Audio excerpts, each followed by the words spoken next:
오늘은 시편 5편 1절에서 12절까지 말씀입니다. 주님, 나의 기도에 귀를 기울여 주십시오. 나의 신음소리를 들어주십시오.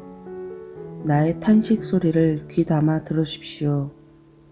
나의 임금님, 나의 하나님, 내가 주님께 기도드립니다. 주님, 새벽에 드리는 나의 기도를 들어주십시오. 새벽에 내가 주님께 나의 사정을 아뢰고 주님의 뜻을 기다리겠습니다. 주님께서는 죄악을 좋아하시는 하나님이 아니십니다. 악인은 주님과 어울릴 수 없습니다. 교만한 자들 또한 감히 주님 앞에 나설 수 없습니다. 주님께서는 악한 일을 저지르는 자들을 누구든지 미워하시고 거짓말쟁이들을 멸망시키시고 싸움쟁이들과 사기꾼들을 몹시도 싫어하십니다. 그러나 나는 주님의 크신 은혜를 힘입어 주님의 집으로 나아갑니다. 경외하는 마음으로 주님의 성전 바라보며 주님께 꿇어 엎드립니다. 주님, 나를 대적하는 원수를 보시고 주님의 공의로 나를 인도하여 주십시오. 내 앞에 주님의 길을 환히 열어주십시오.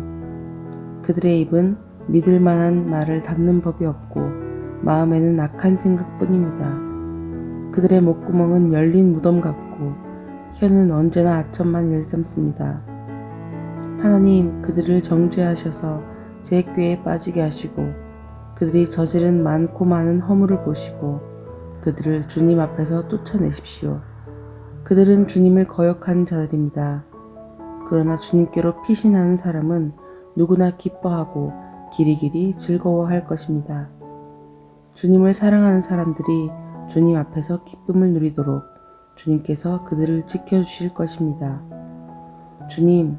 주님께서는 바르게 살아가는 사람에게 복을 베풀어 주시고 큼직한 방패처럼 그들을 은혜로 지켜주십니다.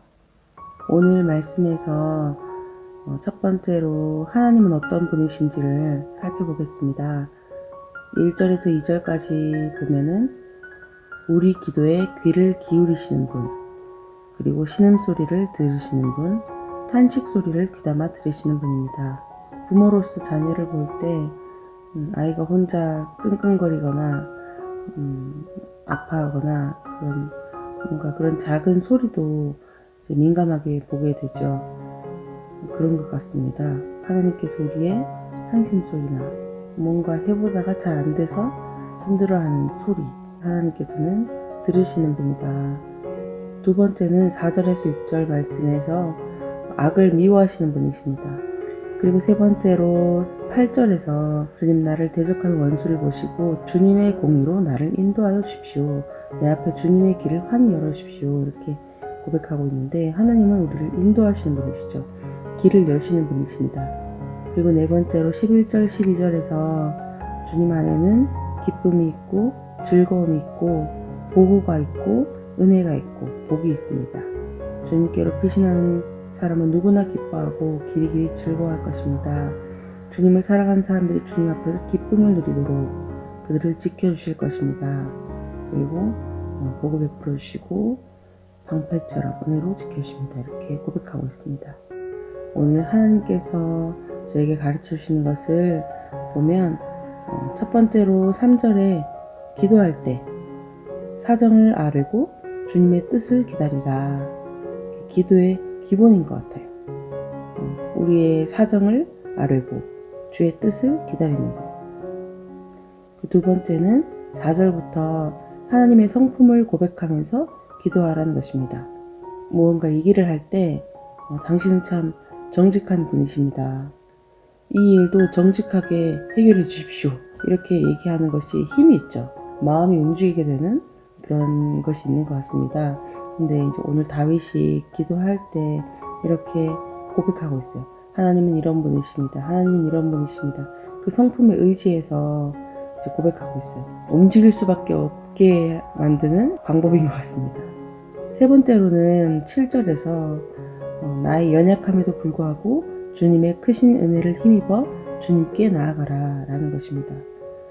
사실 4절부터 6절까지 말씀에서 주님은 죄악을 좋아하시는 분이 아니시고 이렇게 악한 일을 저지른 자 누구든지 미워하시고 거짓말쟁이들을 멸망시키시고 싸움쟁이들과 사기꾼들을 몹시도 싫어하시는데 그러나 나는 주님의 은혜를 힘입어 주님의 집으로 나아갑니다라고 했는데 4절부터 나왔던 부분들이 우리에게 100% 없는 부분이라고 말할 수가 없죠. 다윗도 참 많은 실수가 있었고 연약함이 많았습니다. 7절에 그러나 나는 주님의 크신 은혜를 힘입어 주님의 집으로 나아갑니다라고 했죠. 하나님은 우리의 연약함을 다 아시고 죄악 있는 것들을 다 아시죠. 하지만 하나님의 은혜를 힘입어 나아갑니다. 하나님의 은혜를 의지하며 나아갑니다. 하나님의 은혜를 기대하며 나아가라는 것입니다. 마지막으로 네 번째, 노래하라, 찬양하라. 시편 5편 자체가 지휘자를 따라 관악기에 맞추어 부르는 다윗의 노래라고 소개를 하고 있습니다. 오늘 말씀을 묵상하면서는 제일 먼저 눈에 들어왔던 게 새벽에 기도한 다윗의 마음이 어땠을까라는 게 가장 먼저 보였어요. 규칙적으로 새벽에 나아간다는 것은 정말 자기 절제도 있어야 되고 평상시 삶에서 자기 관리를 잘 해야 되는 것이고 그러면서 참 하나님 앞에 나아가든지 아니면 정말 밤잠 한숨 못 자고 너무 괴로워서 너무 답답해서 뜬 눈으로 지새다가 자꾸 깨고 거의 밤을 샜지만 너무 답답한 마음에 기도하러 가는 그런 모습을 생각하게 됐어요. 왜냐면 저의 지금까지 인생 중에 그랬던 적이 있습니다. 서울에서 한 3년 정도 산 적이 있었어요. 그때 처음에 이제 부푼 꿈을 안고 혼자 연고지가 없던 서울에 가게 됐습니다.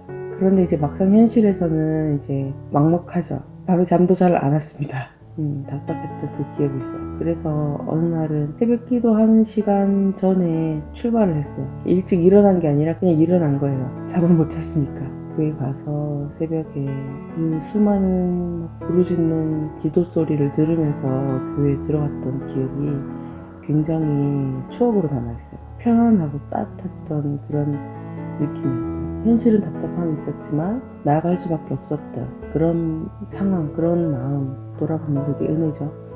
그렇게 나왔던 게 굉장히 지금 그 소리나 그 느낌이나 그 공간에 기도하시던 분들의 모습들 그게 되게 제 기억 속에 굉장히 진하게 남아있습니다. 그래서 다윗의 이런 부분들이 단순히 그냥 뭐 새벽형 인간이라서 그래서 뭔가 새벽에 기도했다라고 느껴지기보다는 굉장히 지금 다윗이 1절부터 신음하고 탄식하고 지금 굉장히 이제 힘든 상황에서 새벽에 나갈 수밖에 없는 눈 뜰 수밖에 없는 눈이 떠지는 그런 상황이 아니었을까 하는 생각이 들더라고요. 그리고 두 번째는 저에게는 기도에 대한 도전을 계속 주시는 것 같아요. 기도하고 구하고 이런 감동을 계속 주시는 것 같아요.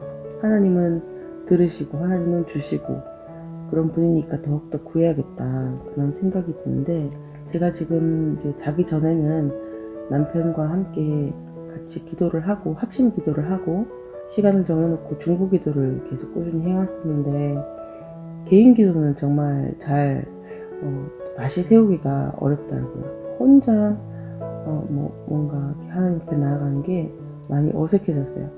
근데 오늘 이제 말씀 보면서 노래로 찬양으로 그리고 하나님을 인정하면서 기도가 어려운 것이 아니라 내 사정을 아뢰고 주님의 뜻을 기다리고 그리고 하나님의 성품을 고백하고 그리고 내 연약함에도 불구하고 또 나아가고 그렇게 또 찬양하고 노래하고 하나님 앞에 머무는 시간을 가지는 것이다 라는 생각을 계속 주시는 것 같고 그래서 제게 이제 적용으로 계속 도전을 주시는 게 개인 기도 세우는 것입니다.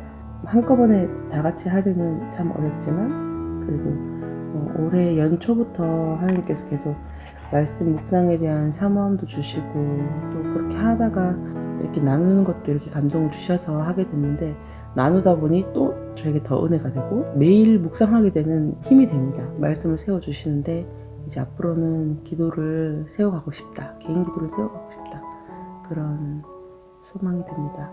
오늘도 일단 우리의 사정을 하나님 앞에 아뢰고 어떻게 말씀하신지 기다리는 하루가 되면 좋겠습니다.